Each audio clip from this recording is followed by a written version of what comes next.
What's up, folks? First, we need to start out with this. So I have a different intro song than the last video because the last video actually got a copyright claim, even though I paid money and bought the freaking license for the song. It makes absolutely no sense. But anyway, I have disputed that claim. We'll see what YouTube ends up doing about it. I showed proof that I purchased the licensing to it, so we should be all good. But anyway, let's go ahead and get right into these stories. Breaking news, folks. One of the biggest crypto influencers on YouTube, aka Bitboy Crypto, aka real name Benjamin Armstrong, is suing another YouTuber. First things first, we have to say this. What are you doing, boy? Can we get the thun thun thun song? So yeah, I'm not joking. Bitboy Crypto is seriously suing another YouTuber. As a matter of fact, we look over here at this article by Blockworks. It says right here that Bitboy Crypto, otherwise known as Ben Armstrong, is suing another YouTuber named A Tozy, real name Erling. I have no idea how to pronounce that last name. I'm not even gonna try. We're just gonna call him A Tozy, which is his YouTube name. Hurt his reputation, damaged his business relations, and caused him severe anxiety. Remember, when you sue somebody, you have to prove that there's some sort of damage. And Bitboy is claiming that the damage that has been done to him is damage to his business, his reputation, and has caused him mental damage in the form of severe anxiety. That's what happens when you sue somebody. You have to prove that there is some sort of damage. I learned that firsthand when Kevin threatened to sue me, as many of you guys know very well. Okay, moving on. We're going to continue to read this article. It says right here, Ben Armstrong, a YouTube influencer who goes by the name Bitboy Crypto, sued a fellow social media personality over defamatory claims that he scammed his audience by promoting an offbeat cryptocurrency. In the lawsuit reported by Law 360 on Monday, Armstrong alleged that the influencer negatively impacted his business relations after releasing a November 2021 video that scorns Bitboy for promoting scams and pumping microcap coins to fans. Holy cow, November 2021? That was like 7-8 months ago. Jesus, dude, you really hold on to grudges, don't you? Jeez, you're suing this guy for something that happened in November of 2021? Good grief, dude. Says right here, Armstrong, which is Bitboy Crypto, alleges in his complaint that A Tozy's attack piece significantly impacted his business as the number of his followers reduced, damaged his reputation, and caused him severe anxiety. He said he fears being perceived as a felon, a fraud, and untrustworthy in business or in general.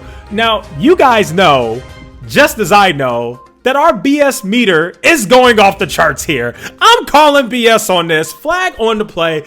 Come on, Ben Armstrong. You know dang well ain't none of this really happening to you. He said he fears being perceived as a felon, a fraud, and untrustworthy in business or in general.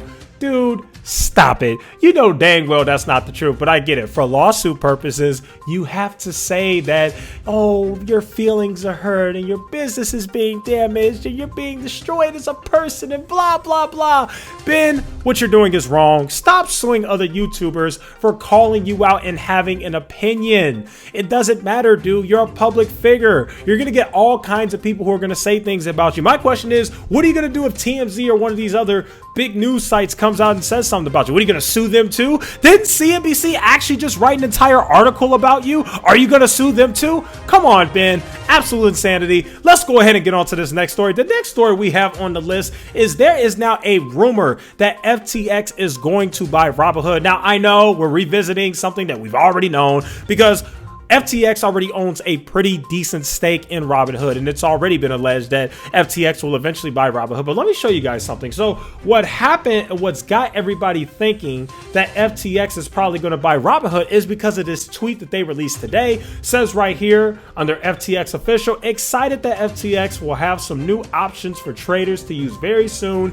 This is a hint. I understand why people think that that's a hint towards Robinhood. Obviously, we have no idea for sure what exactly that means, but I understand why people think that it's a hint towards Robinhood. Robinhood makes it extremely easy for people to trade options. FTX has a huge stake in Robinhood. Yeah, it's not really hard to connect the dots, so I completely understand. So there you go. The rumors are still flying. Now, will FTX actually go ahead and buy Robinhood? That remains to be seen, but it absolutely probably wouldn't surprise me considering that Robinhood is a trash company that is dying with a terrible CEO and reports terrible earnings every single quarter for the last 4 quarters. They've been an absolute disaster. If you want my honest opinion, folks, I think FTX should buy Robinhood.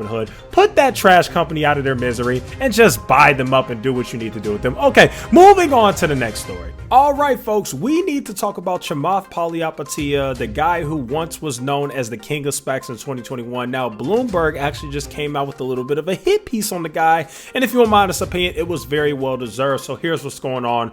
Two of Chamath Palihapitiya's blank check companies, IPOF and IPOD, will need to liquidate and return funds to investors if they don't find a company to merge with, do a merger with, or get a deadline extension by October 14th. This is per Bloomberg. Now, it's important to note that both SPACs filed proxy proposals in order to extend those deadlines, so we'll see how that goes.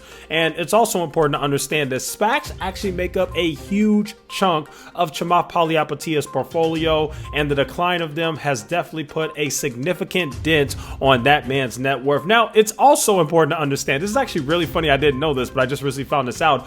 All 5 of Chamath's most popular and well-known SPACs that merged with his acquisition targets are now trading well below their starting price of $10. For those who don't know, the 5 SPACs that we're talking about here is SoFi, Metro Mile, Open Door, Clover Health, and Virgin Galactic. Now, it's funny because in 2021, all of those companies had crazy momentum movements, but fast forward now to 2022, most investors, even retail investors, look at those companies as absolute hot garbage and trash. Now, don't get me wrong, there is one company on here that I do like. I actually do like SoFi. However, it can't be denied that all of these stocks have absolutely gotten demolished and are all trading below $10, which is absolutely insane considering the valuations that these companies were at in 2021 when Chamath sold on investors and rug pulled everybody. And well, that's what some people are calling it. I don't want to make any accusations here, but that's what people are saying, right?